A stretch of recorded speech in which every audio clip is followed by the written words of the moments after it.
So today I've been tasked to talk about relapsed refractory disease and how we approach this. And this is a topic that I wish I did not have to talk about, right? But the reality is that while multiple myeloma is definitely very treatable and survivable, unfortunately the disease has a tendency to relapse. And at some point over the course of your disease, this is a topic that you will have to address. So I'd like to start off with a case. This is a patient whom I've been following, and she's in her 50s, and when I saw her a couple years ago, she presented with the classic symptoms of multiple myeloma. She had bony aches, back pain, and had kidney dysfunction, and had elevated calcium. So she had all the classic crab features of multiple myeloma, and I put up some images from her skeletal survey which showed the characteristic lytic bone lesions in her skull as well as in her right femur. And the fish, we talked about fish. The fish showed a hyperdiploid clone, which is associated with, which has a favorable prognosis, and she had a pretty substantial monoclonal protein at diagnosis. So she was treated with RVD and underwent autologous stem cell transplant and had a really quite good response, and she was maintained on lenalidomide maintenance. However, on maintenance therapy, not too long of maintenance therapy, about 8 months into it, she relapsed with a rising monoclonal protein. So at that time, she decided she participated in a clinical trial with this HDAC6 inhibitor with Pomalidomide. However, on that trial, she started to relapse again. So at this juncture, I'm also faced with making another treatment decision. And so I'm here to talk to you about how we approach patients at this time point when you have to make a decision about what to do next.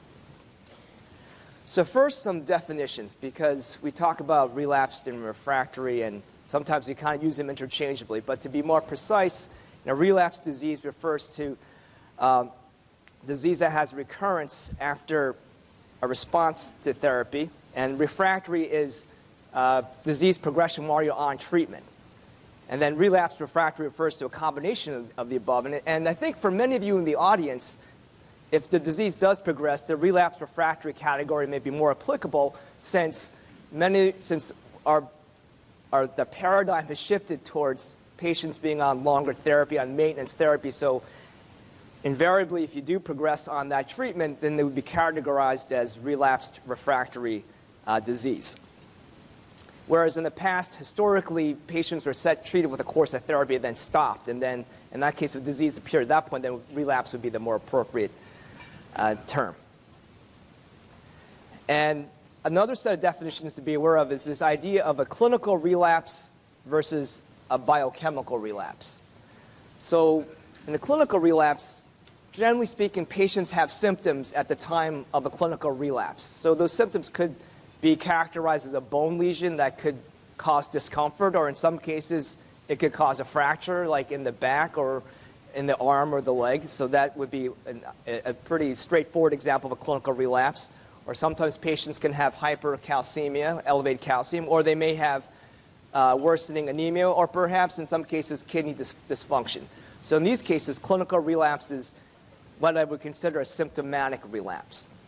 However, now that we're patients on longer courses of therapy or on maintenance therapy, the idea that more and more patients, if they do relapse or if they do have disease progression, I would characterize it more commonly as a biochemical relapse.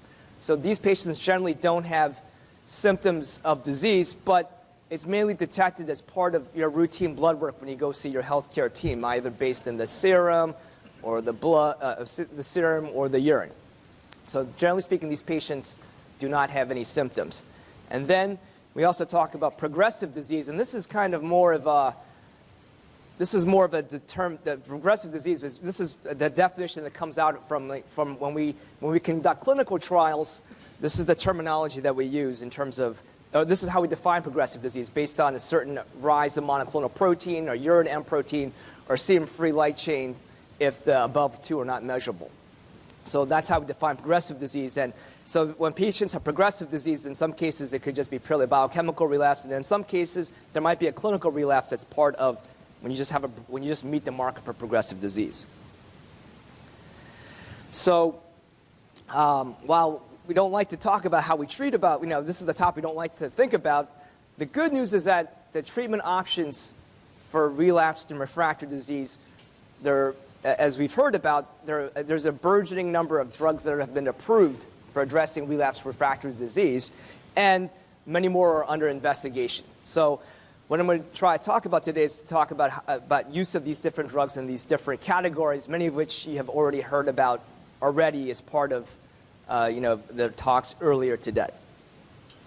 So, and I think the title of the summit was The Changing Paradigm, right? So how is the paradigm changing in multiple myeloma? Well, one is, as you know, there are more treatment options, as well as the fact that the treatments that we do have, they're more effective and they're also able to achieve a deeper response. So over time, in the past 3 to 5 years, the drugs that are available now, you're able to achieve unprecedented levels of response that you could not have achieved, say, 10 or 20 years ago. We're also moving towards more and more complicated treatment regimens. We're using more triplet-based, like combinations of 3 drugs or even 4 drugs. And that's becoming a core component of newly diagnosed treatment, as well as how we think about treatment at time of relapse. And finally, patients, as I mentioned earlier, patients are on treatment longer and longer, either as part of maintenance therapy or as the next line of treatment. However, what hasn't changed is that, as part of why we're in this line of work is that our goal is to help patients live longer, and not only live longer, but also live better. So at the core, that hasn't changed. And that's always been sort of constant over the course of how we think about your treatment. And also what hasn't changed is, clinical trials continue to be an important option for many patients. So how do we think about, or maybe how do I think about treating relapse disease? So in the beginning, when we're talking about, over 10 years ago, this is kind of maybe before when I started thinking about myeloma treatment, doublets were more commonly used. So doublets being 2 drugs. And at the core of all these doublets, and at the core of myeloma therapy really is the steroid, the dexamethasone. And I know this is an ongoing, a lot of patients aren't big fans of this drug, and I understand why. But unfortunately, dexamethasone does continue to be a core component of all these treatments for 95% of the treatments that we think about. And in the beginning, we tend to think about pairing them up with doublets. So in the initial drugs, like for example, bortezomib, when it was first approved about 10 years ago, that was the initial doublet, bortezomib with dexamethasone. And then there are these other 2 drugs, which we'll talk about in a second, carfilzomib and ixazomib. The other example of another doublet would be using an IMiD drug like lenalidomide, which was the first, it's the second generation immunomodulatory drug, and now pomalidomide. But where the paradigms change is that combinations are becoming more important. So we're using 3 drug combinations for patients treating relapsed refractory disease. And that's been motivated by some clinical trials which have been presented, which showed that in many cases, 3 drugs are better than 2 drugs, and in terms of the actual clinical benefit, there's not much more of an increase in terms of side effects. So you can think of drugs from these different 3 buckets. So you can think of combining an IMiD drug like lenalidomide with one of the proteasome inhibitors like bortezomib, Velcade, or Kyprolis, or Ninlaro with the dexamethasone. And now we are talking about even more combinations now that we have the approval of the anti-CD38 monoclonal antibody daratumumab. So you can think of these different paths that you can take in terms of combining these drugs, say daratumumab with an IMiD and dexamethasone, or daratumumab with a proteasome inhibitor and dexamethasone, or why not just combine all 4 drugs together. And also another drug that is also used in the mix is cyclophosphamide as well. So there are combinations with, say, carfilzomib and cyclophosphamide, dexamethasone, or bortezomib, cyclophosphamide. So you can think of these various combinations. So how do you choose amongst those combinations, right? It's kind of a daunting task to think about which combination do you use, and hopefully we're here to help you navigate through that process. So the first thing I think about when I think about the next course of therapy is what kind of relapse is the patient experiencing? Is this, for many patients, it's just a gradual rise in the monoclonal protein, the serum free light chain. You see your doctor, your nurse practitioner, or physician's assistant. You get your blood work checked, and you check, and we talk, what's the M protein, what's the free light chain, and for some patients that may slowly creep up. So that's kind of one bucket of patients. Patients that they're doing fine, you're thinking about Thanksgiving, but at the back of your head, you're thinking about this monoclonal protein that's slowly increasing. Versus a patient that has a more aggressive relapse where they might have a painful bone lesion, or they might have new anemia, or they might have elevated calcium, or perhaps they developed recurrence of the kidney dysfunction that they had at presentation. So those patients, they have more of an aggressive relapse, and as a result, you have to think of the type of treatment. Patients who have a more aggressive relapse, you think about employing more of an aggressive or more complicated, more involved treatment for that type of patient. We also think about what treatment are they currently on, as well as what treatments they've been on before, and what's worked well before, and what hasn't worked as well before. And importantly, we also think about the patient at the end, in terms of what is the functional status and the performance status of the patient. Is the patient in great shape, or does the patient need some help? And we also think about some of the side effects of the previous treatment, particularly peripheral neuropathy can be an important consideration, as well as what does the patient value the most. So those are all things that we think about when we're coming up with the next line of treatment. So in the typical scenario where a patient's having, say, just a rising monoclonal protein, it's a gradual rise, it's nothing dramatic, and say they're on lenalidomide maintenance, which is the most common maintenance therapy for patients, say after their initial course of therapy, say after they had a transplant with Dr. Krishnan, a lot of patients are on lenalidomide maintenance. If some patients, it's just a gradual rise. And let me just couch things by saying, before I even talk about relapse, I should just say that there can be a lot of variation from person to person. So I know just from last night, from our conversations, there can be a lot of variation in practice from one group, from me versus another person, and there really is not a specific right answer. So just bear in mind that there's some heterogeneity and some variation in practice. So so take whatever I'm saying with a grain of salt, because you might see somebody else and say, well, so-and-so said this, but there can be multiple people can be right at the same time. That's kind of a wishy-washy response. And the second thing is that some of the treatments I'm talking about might technically be considered an off-label use. So that's just the second thing. But just because it's off-label doesn't mean it can't be used. That's the second thing. But for some patients who are on lenalidomide maintenance, say they're having their relapse, say 2 years after the transplant. So in some cases you can recover response or kind of have stability of response just by adding, I know, the dexamethasone.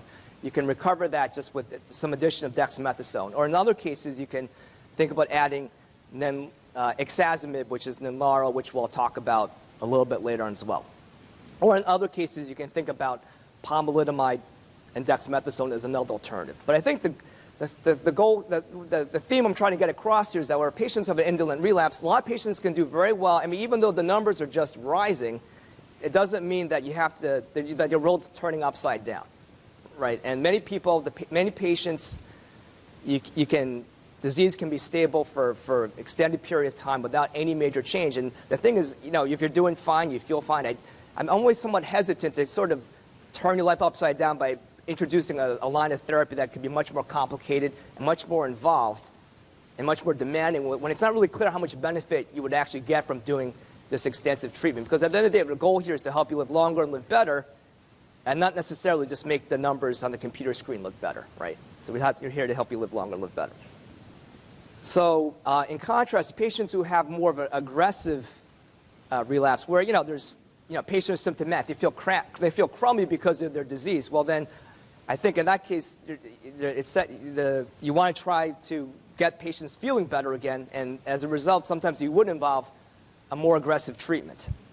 So, and I guess this is kind of complicated here with, I put this, the slide here looks a little complicated. If you're on lenalidomide or if you're not on lenalidomide, you have lots of different options. And the difference in options really depends on a conversation between you and your healthcare team in terms of which option you opt for, because there's not one best answer, right? So Many times, patients might opt for a daratumumab-based combination, say with pomalidomide and dexamethasone, or daratumumab with bortezomib dexamethasone, or in some other cases, you might opt for a carfilzomib-based combination. Or another possibility, you could do a pomalidomide with Velcade and dexamethasone. So you can see that there are all these variations. And not one is actually meant to be necessarily better than the other one. These are all different options. And similarly, on non-lenalidomide, you can use lenalidomide and combine daratumumab, carfilzomib, or this other drug, elotuzumab. And then there's always the option of considering a stem cell transplant. So, and that's if you didn't have an autologous stem cell transplant up front as part of your initial course of therapy, you can always consider one at that time, or you can think about doing a second one if you'd had a long period of disease stability from your initial transplant. So drilling down the specific drugs, so one of the drugs used in relapse and occasionally used in first line, we talked about this drug, Kyprolis, also known as carfilzomib. And this belongs to the class of drugs known as the proteasome inhibitors, which is the same class as bortezomib. And initially, it was approved as a single agent, but now more commonly we use it as part of a 3-drug combination, say with lenalidomide, or with pomalidomide, or cyclophosphamide. And the main difference with this drug compared to bortezomib is, as you heard about before, it's given intravenously, and it's given 2 days of the week for 3 weeks in a row and a week off. So you can see off the bat that there is a little bit more of a burden to treatment with carfilzomib because of, there's intravenous infusion, and there's just more visits in the clinic as a result. I should mention, though, that recently there's data that's looking at giving it weekly, once a week instead of twice a week. So that might become a treatment option in the future to make this drug more user-friendly for patients. So, but in terms of the side effects, so what are some of the side effects that I think of? Because I think at the end, because I was looking at, what are possible side effects for these drugs, and at the end of the day, that almost all the drugs almost anything can happen, any possible side effect can happen at any time. And it's sort of a huge laundry list, and at the end of the day, it all looks kind of the same. But the things I do think about, which make carfilzomib a little bit different, is that it can have a little bit more of a what we call cardiopulmonary side effects. So some patients can have, as Dr. Chari talked about before, elevated blood pressure, risk of heart failure, shortness of breath, up to 5%. So there can be a little bit more of that signal, but with appropriate monitoring, that risk is less. So that's one which is sort of different compared to the other drugs. And number 2 is that it can be associated with increased risk of blood clots. So blood clots in the leg, blood clots that can travel to the lung. So that is those are the things I think about. Other things like low blood counts, low platelet, that's kind of universal for all these drugs. And then the other proteasome inhibitor is Ninlaro, which is also known as ixazomib, which is also known as Ninlaro. So this is an oral. What makes this drug unique compared to the other drugs? It's a pill. So it's sort of like bortezomib, but in a pill, and it's given once a week, 3 weeks in a row, and the week off. So I think one of the key advantages of this drug is that it's oral and there's patient convenience. So instead of having to go to the clinic, so I know as much as you guys like seeing Dr. Krishna or Dr. Berenson, you guys probably might prefer to stay home, right, instead of going to clinic. But that was supposed to be funny, but you guys didn't think it was funny. So that's the one thing, is that it's convenience. But in terms of side effects, I mean, things, there are, I think, just when I've given this drug, there can be a little bit more GI side effects that doesn't really come across in the clinical trial. So some patients can have upset stomach or diarrhea as side effects, along with fatigue. So that's sort of unique to, not unique, but that's something to think about with this drug. And also, the other issue, too, is that this is an oral drug, and as you know, as dealing with the hassle of getting copay assistance for lenalidomide, it's the same issue would also apply for this drug, too, in terms of having the out-of-pocket expense for this drug could be more than, say, with bortezomib or with carfilzomib. And I was looking at the questions from the audience about these drugs and if they're being used in first-line setting, like and all these drugs, well, except for pomalidomide, they are all being evaluated in the upfront setting. So typically, with myeloma drugs, when they're being in clinical trials, usually they're evaluated first in patients who have relapsed refractory disease prior to them being tried in newly diagnosed patients. And then what's particularly exciting are the monoclonal antibodies that have been approved in the past couple of years. So there are two examples. Well, so just to set the stage, for a couple of other cancers that are outside the scope of this room, like say for lymphoma or for breast cancer, monoclonal antibodies are antibodies that bind to proteins on the surface. Well, examples can bind proteins on cells.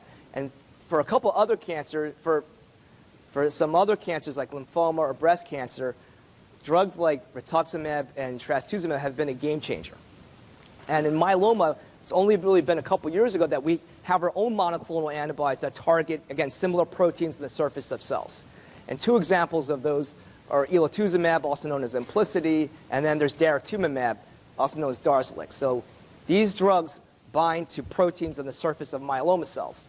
And as you can see off the bat, these drugs are more specific, right? They're just targeting the plasma cells and not so much other cells in the body. So as a result, the therapeutic index in terms of benefit to risk is much higher because you don't have as much collateral effects.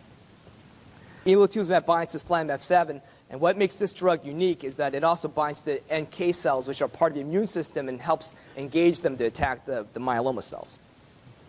So elotuzumab, it's combined with lenalidomide dexamethasone, and these monoclonal antibodies are given once a week. So there's a little bit of burden in terms of you have to go to the infusion unit once a week for the treatment. And in terms of the side effect profile, it's pretty minimal compared to the other drugs that we use. And I think the side effects are probably of the Revlimid dexamethasone arm and not so much from the elotuzumab. There is always a risk of an infusion reaction, but that can be minimized with using corticosteroids. So daratumumab is combined there have been clinical trials look at combination with lenalidomide and with pomalidomide, as well as bortezomib. And in all those trials, you can see substantial improvements in depth of response compared to the control arm. And this is given once a week. And another, with this drug, is that the first infusion can be quite long, about 8 to 10 hours. And in some places, you have to split the infusion given the duration of the infusion. That's mainly to minimize the risk of an infusion reaction.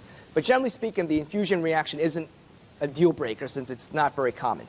And in terms of side effects, I think the side effect profile of this is very minimal, hence the popularity of this drug.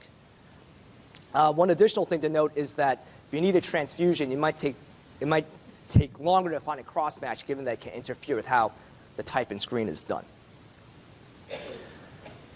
So at second relapse, so pomalidomide, again, this is very similar to lenalidomide, and the same caveats that with lenalidomide apply to pomalidomide. I think unlike lenalidomide, Pomalyst, I don't see as much rash or as much loose stools compared to lenalidomide. I think with pomalidomide compared to lenalidomide, there is a risk of low blood counts can be a little bit more.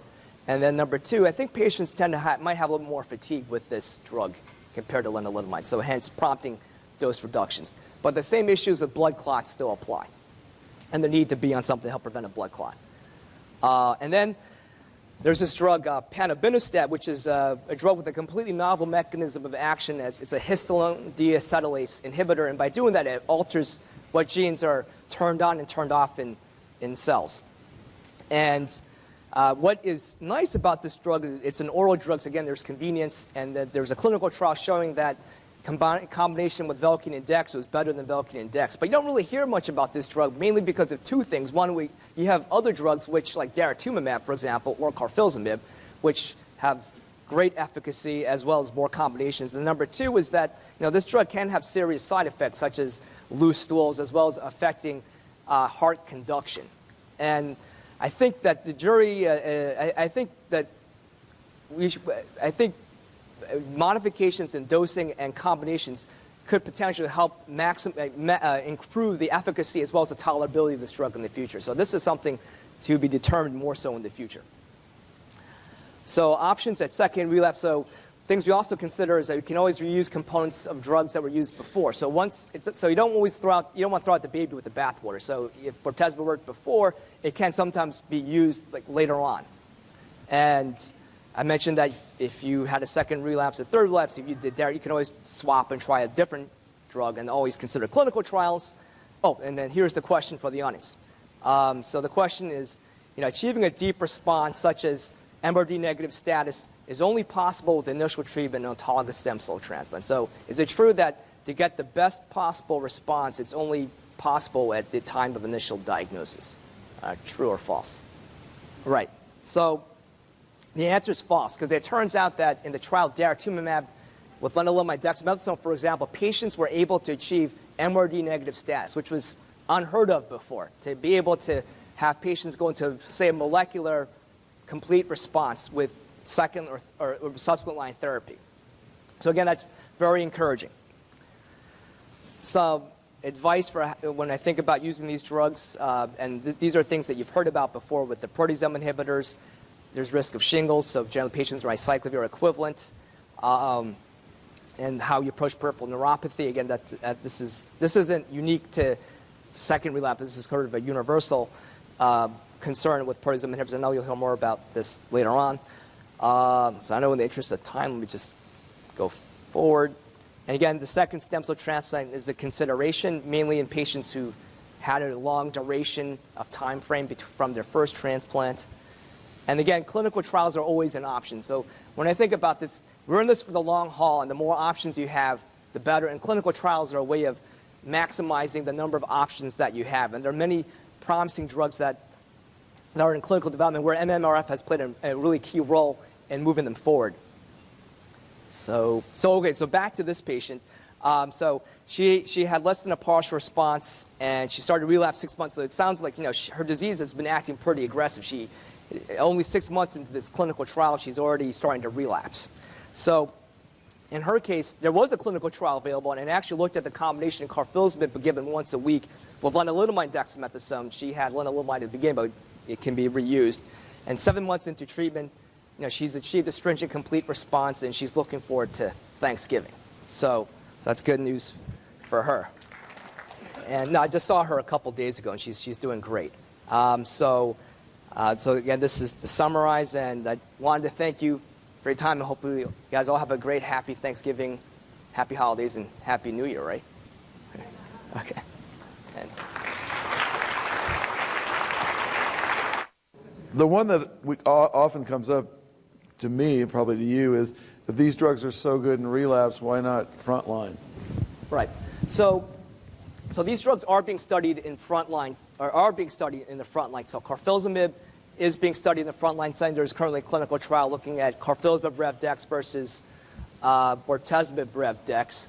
Daratumumab is being studied in the frontline setting, and as Dr. Char alluded to earlier, there was a preliminary data from, I think, primarily European population that looked at daratumumab for newly diagnosed patients, and we're participating in clinical trials looking at daratumumab plus RVD. So these drugs are all being used. I think the way clinical trials are done is that these are brand new drugs, and generally speaking, in newly diagnosed patients, we already have great options for newly diagnosed patients, and we want to test these drugs, which could have unknown risks in patients where there's more of a need, where there are not as many options. So these drugs are definitely being looked at in newly diagnosed patients, and who knows, maybe at the next patient summit or subsequent summits, maybe we will be talking about these drugs as part of frontline use. The next one, I'd like you to make it broader, but it says, how prevalent is off-label use of Ninlaro-Dex without Revlimid or Pomalyst? My personal goal is not to have to take Revlimid or Pomalyst, but you could talk about off-label use a little bit. Right. So off-label, off-label sounds bad, but in reality, most a lot of clinical sometimes the best clinical practice is off-label use. So, for example, lenalidomide, using it as part of the RBD regimen of newly diagnosed patients for a good chunk of time, that was considered off-label use. I think where off-label use comes into play would be sometimes the insurance companies can be somewhat sticky about coverage of drugs for off-label use. In particular, that could apply to the oral drugs. And so pomalidomide, technically for first relapse, would be considered off-label. But personally, I've not had any difficulty with using pomalidomide at second line. And similarly with ixazomib and Ninlaro, technically it's not approved for newly diagnosed patients off the bat. But once you've been exposed, once you've had a line of treatment, then you could use it and it would be considered on label. So it mainly has to do with insurance, and sometimes, you know, and unfortunately, that can be the big constraint with using some of these drugs. Yeah, in that regard, I would encourage the patients and the caregivers to push like hell their doctors when they give you that line, it's not in label, because that is really a poor excuse for them not to push. Because as he's mentioning, a lot of these treatments that we're using today are not in label, and they are great, even though they're not on label.